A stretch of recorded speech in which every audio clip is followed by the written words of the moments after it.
right? Yes. Like, yes. And then so whose idea is it? Is it David Burns or is it Jonathan Demme? It's probably David Burns. Right, like because they're staging. Probably Chris and Tina, from what I've been reading. Well, no, it's just his big thing is staging the show, and how the show's going to look, and so we should document it. And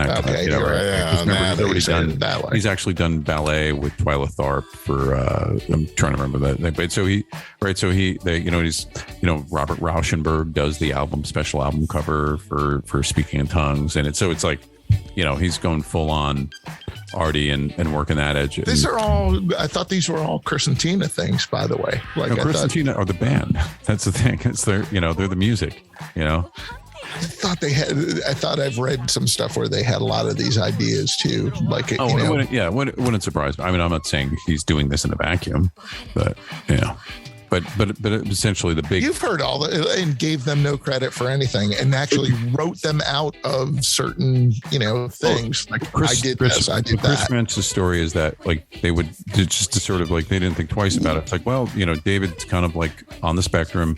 He thinks he wrote it. So yeah, he thinks he wrote and then he came to them probably the third record or something saying is it okay since I'm singing, I want to write all the lyrics. So I think that doesn't start till the third album where he's writing all the lyrics. And then, so even I actually think the song credits are always all the Talking Heads.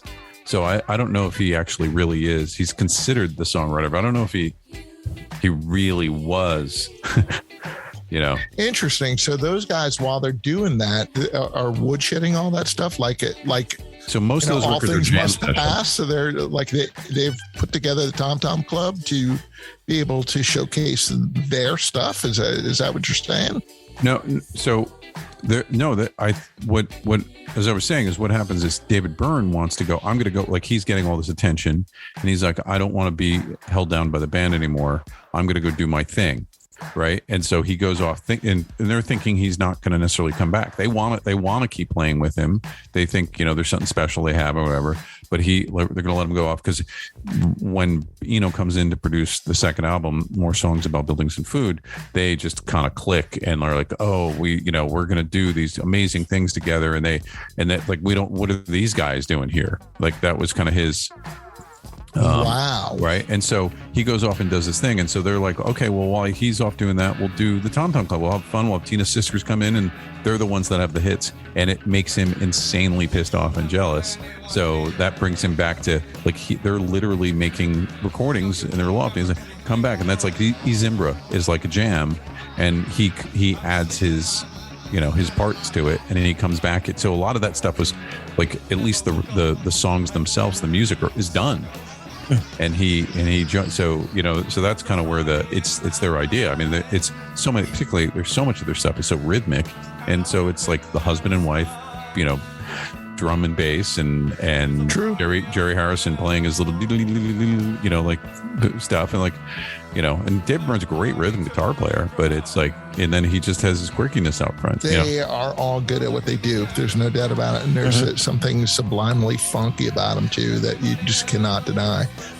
For a bunch of geeky white guys from all over, I suppose. In the last 5 years, I went to go see the Fleshtones at Bowery Electric, and it was just jam packed. And I don't know why it came up. Peter remembers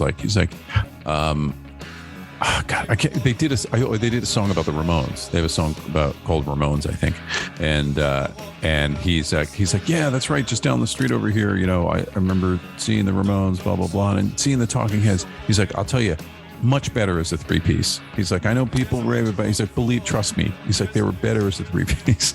And it was just talking about the Talking Heads. Talking Heads, yeah. Oh wow. Yeah, it was just weird. It was like, oh, well, we weren't having this conversation, Peter. You're going to play another song, okay?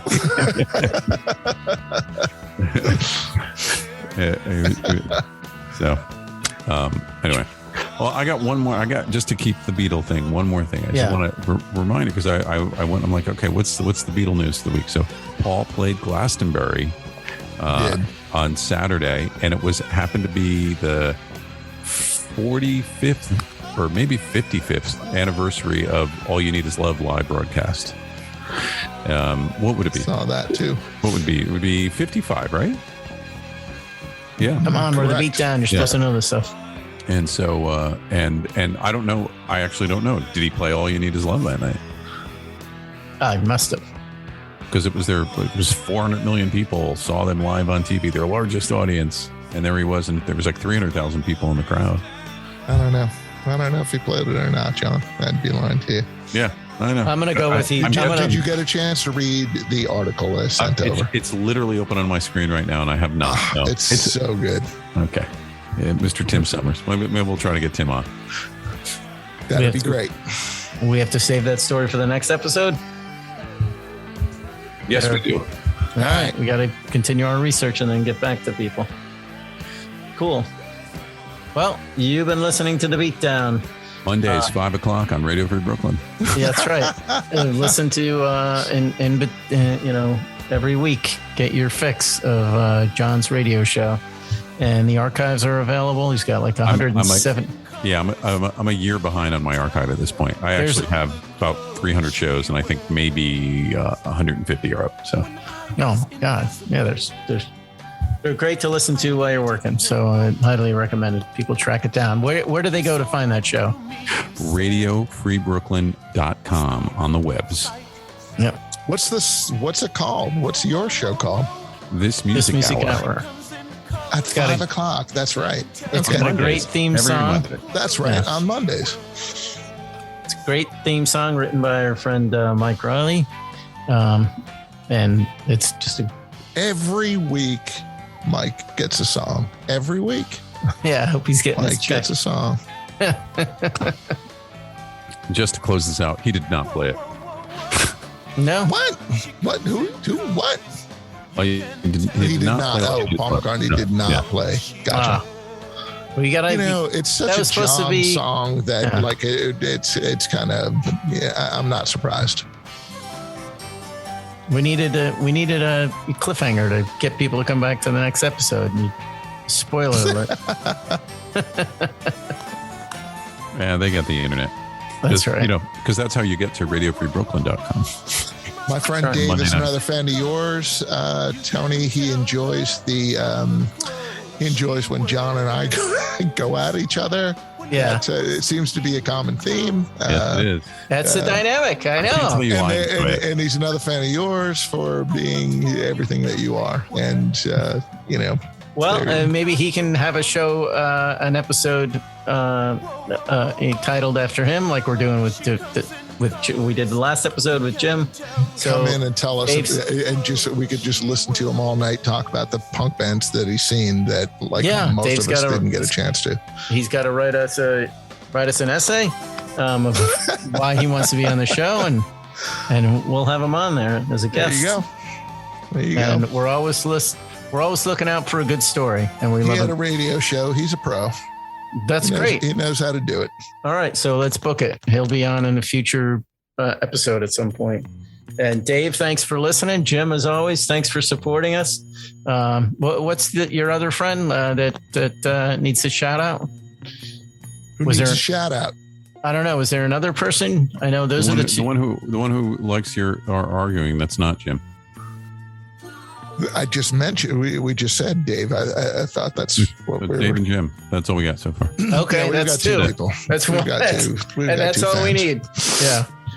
That's great. I'm glad. I'm glad we're slowly expanding and people are liking the show. And who wants to be number 3? Who's that lucky person?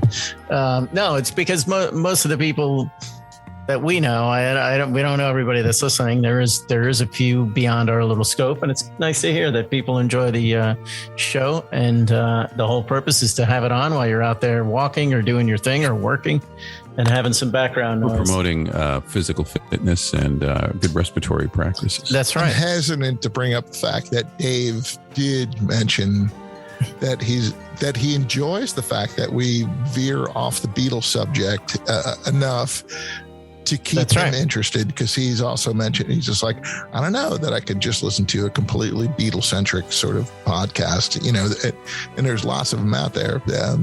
He's another. He enjoys the fact that, like, I guess it would be impossible almost to do a music podcast and not reference the Beatles here and there. But right, and that's the thread that's there. As we go about and branch off and talk about other artists and bands. And there you have it. There. The Beatdown is available on Apple, Google, Castbox, and Stitcher. Subscribe to us and know when a new episode is available. If you have something to say, any comments, positive or negative, email us at the beatdownmusicpodcast@gmail.com or like us on Facebook. Tell your friends about us or your enemies. Who knows? Anybody who's got good musical taste and has a record collection. We welcome your stories. Submit story show ideas for us. And as always, thank you guys for the entertainment. It's good to see everybody. Good to see you, Tony. Yeah. We got a holiday. Always a pleasure, guys. Yeah. Good talking. Good night.